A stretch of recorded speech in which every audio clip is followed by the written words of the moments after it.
Hello, I'm Miguel Miller, a forecaster with the National Weather Service here in San Diego, and I have here with me Stephen Harrison, a fellow forecaster here at the Weather Service in San Diego.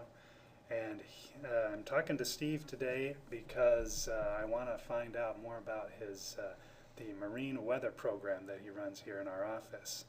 Good morning, Steve. Good morning, Miguel. How's it going? All right. We work together, so we'll be familiar, but we're trying to share with you, our partners and our volunteers, a little bit more about what we do here in the office. So I thought I would start with Steve. First of all, Steve, what are the primary functions or responsibilities that you have as our marine weather program manager? Well, managing the marine program, I have to make sure I'm keeping up with like the latest marine tools that will help us make better swell, surf, and rip current forecasts for our area.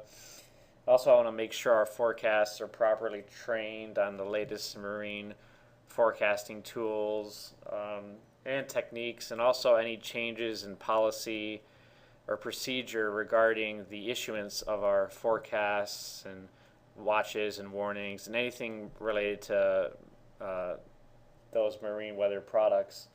And also, it's very important that I, as the marine program manager, develop new relationships and maintain ongoing relationships with our marine partners and users.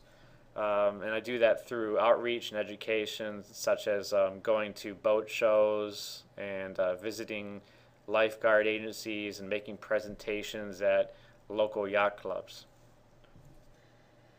Well, that sounds really good. Steve, you've been here, what, 2 years now?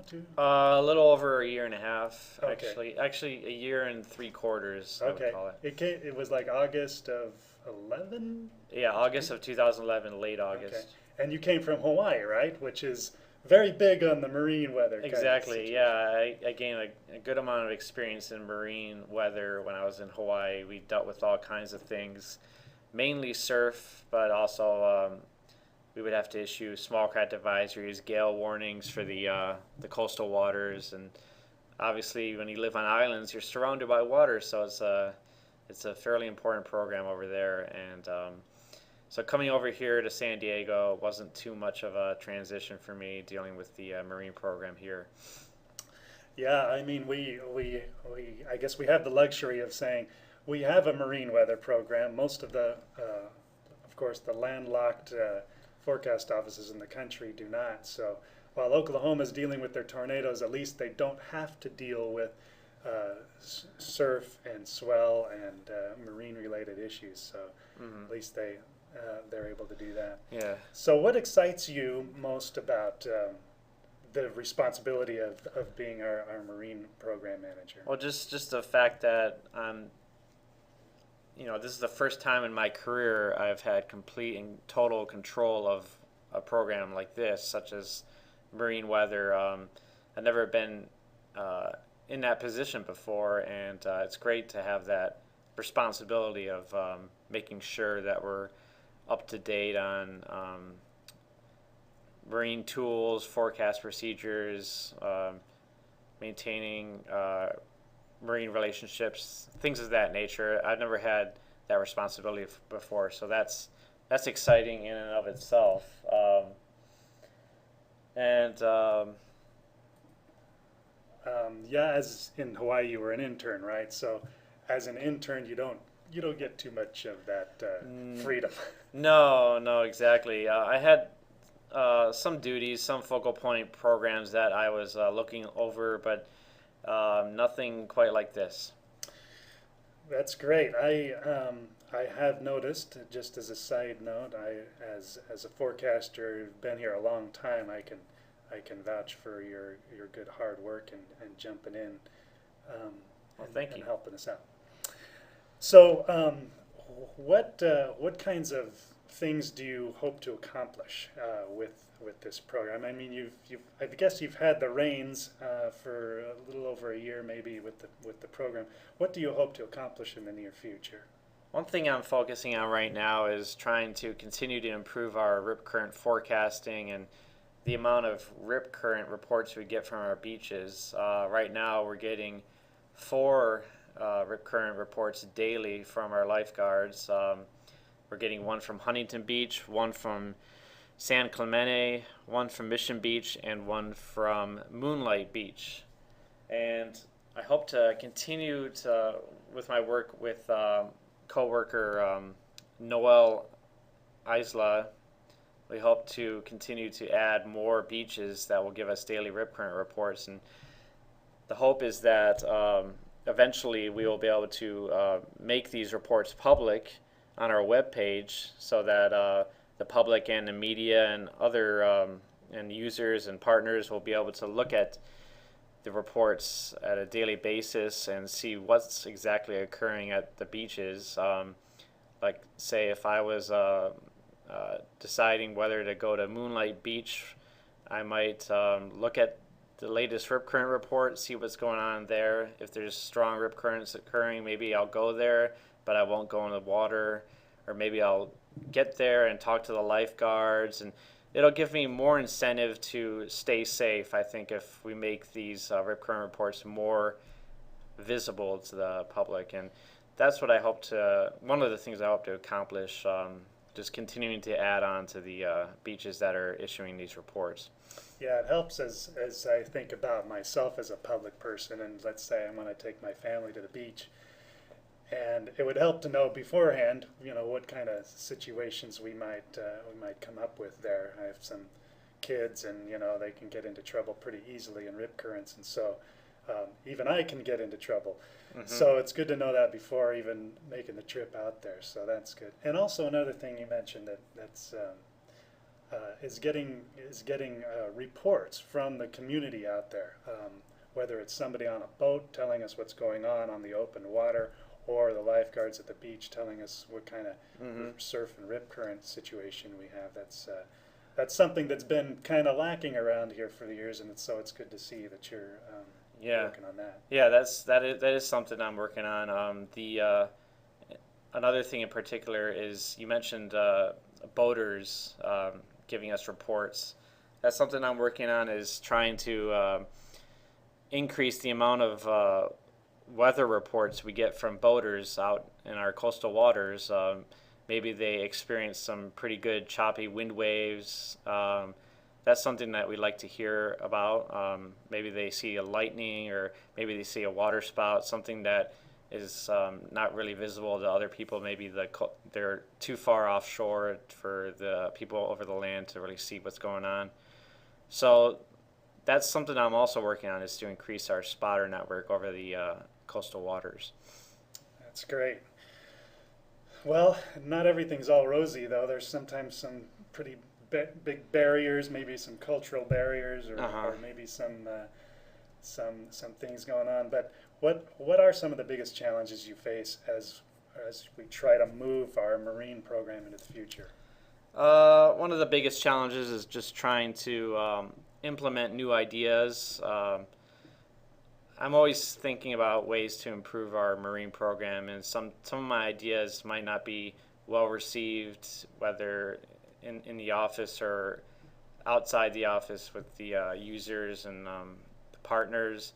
Some of them are well received, but then after that, you need to you need to train the forecasters. You need to do outreach and education to the users and the public to make sure they're aware of the changes, and all of that. Doing all of that can be kind of difficult, but it's a challenge that I like to do. It's a good challenge, and something that I always look forward to with my duties here as a Marine Program Manager. It's pretty important to get out there with the people who use our information and to see how they use it, and to see what's most useful to them, and so on. So, but yeah, there are a bit of some culture barriers, whether it's talking to the boating community or the fishing community or something. Education in particular is definitely a challenge in and of itself. educating the public, educating our marine community as to the different products that we issue, the services that we can offer the marine community. A lot of mariners don't really know about us. A lot of people that go out to the beach, they only look at other private companies if they want to look at the surf forecasts or rip current forecasts, and they don't know that they can get this stuff for free at the National Weather Service, and that we are experts at what we do. And another thing is just educating the public about marine safety, and that's something that is crucial, and it's an ongoing task. And actually, a couple weeks ago, we had Safe Boating Week, and one thing that we do every year with that is we send out public service announcements on the radio, and we make Facebook posts and Twitter posts, and we try to make the public more aware of the safety issues concerning marine weather. And actually, this week is Rip Current Awareness Week, and as you know, rip currents are a serious issue here in Southern California. And, yeah, today, in fact. Today they're a serious issue. Today they're a very serious issue with the large south swell that we're seeing right now, and a lot of high surf and a lot of strong rip currents.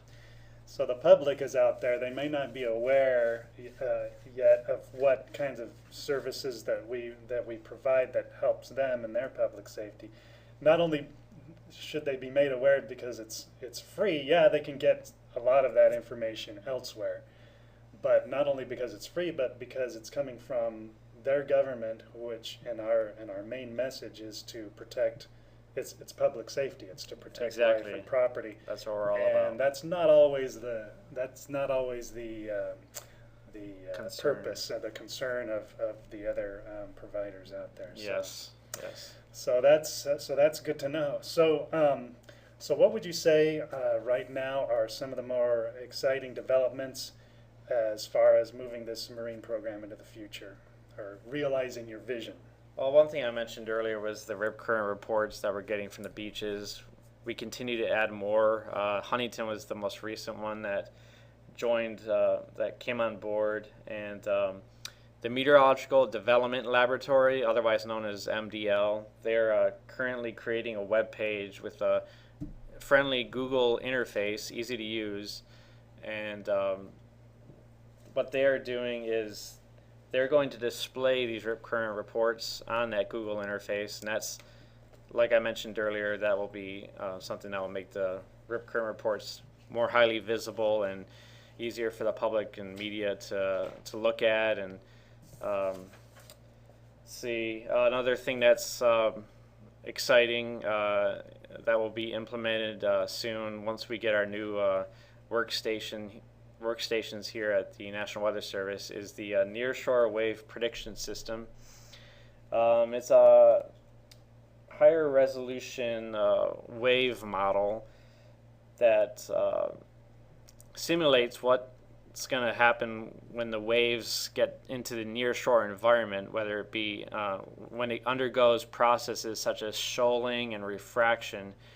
And it's a high-res wave model, and it should better depict the wave conditions in that nearshore wave environment, and it should also help us find the areas along the coast that are more favorable for high surf under different swell conditions. So that's one of the things that is exciting that should be implemented within the next year, but we're not really too sure on that yet, so it could be a little longer. Some of this has to wait for the technology to catch up. I for one, as a forecaster and oftentimes a marine forecaster, are definitely looking forward to that development. That'll be super nice. It's not such a cut and dried science to see what kind of swells are coming in, how that translates into the beach break at the actual beaches. So that's a tough thing to do, and any help we can get would be terrific. Yeah, definitely. All right, Steve. Well, thanks for your time today. It's been enlightening for me as a fellow forecaster, as I hope it is also for our listeners out there. And we appreciate your time and most of all your efforts to make our marine program go. Thanks a lot. Well, thank you, Miguel. Thanks for having me.